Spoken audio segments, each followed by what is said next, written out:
যুক্তরাষ্ট্রের ডেনভার আন্তর্জাতিক বিমানবন্দরে আমেরিকান এয়ারলাইন্সের একটি ফ্লাইটে ল্যান্ডিং গিয়ারের সমস্যার কারণে প্লেনটি থেকে যাত্রীদের জরুরি ভিত্তিতে সরিয়ে নেওয়া হয়েছে।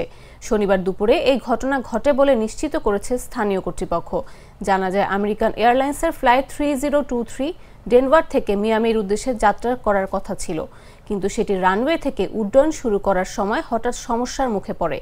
বোয়িং 737 ম্যাক্স 8 মডেলের প্লেনটিতে 173 জন যাত্রী ও 6 জন ক্রু সদস্য ছিলেন। সবাইকে নিরাপদে সরিয়ে নেওয়া হয়েছে বলে জানিয়েছে ডেনভার ফায়ার ডিপার্টমেন্ট। বিমানবন্দর কর্তৃপক্ষ জানিয়েছে, ঘটনাস্থলে 5 জনকে প্রাথমিকভাবে পর্যবেক্ষণ করা হয়েছে, তবে তাদের হাসপাতালে নেয়ার প্রয়োজন হয়নি। একজন যাত্রীকে সামান্য আঘাতজনিত কারণে হাসপাতালে নেওয়া হয়েছে বলে জানিয়েছে এয়ারলাইন্স কর্তৃপক্ষ।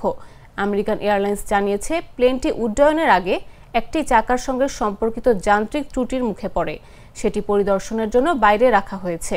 বিকেলে ডেনভার ফায়ার ডিপার্টমেন্ট জানায়, তারা প্লেনের আগুন নিয়ন্ত্রণে আনতে সক্ষম হয়েছে।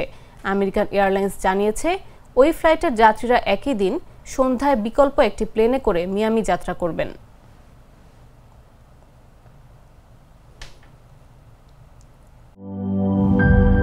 ডায়ালগ সুবাসিত টয়লেট ক্লিনার, যার পাওয়ার প্লাস ফর্মুলা টয়লেটের কোনায় কোনায় পৌঁছে 99.99% জীবাণু ধ্বংস করে।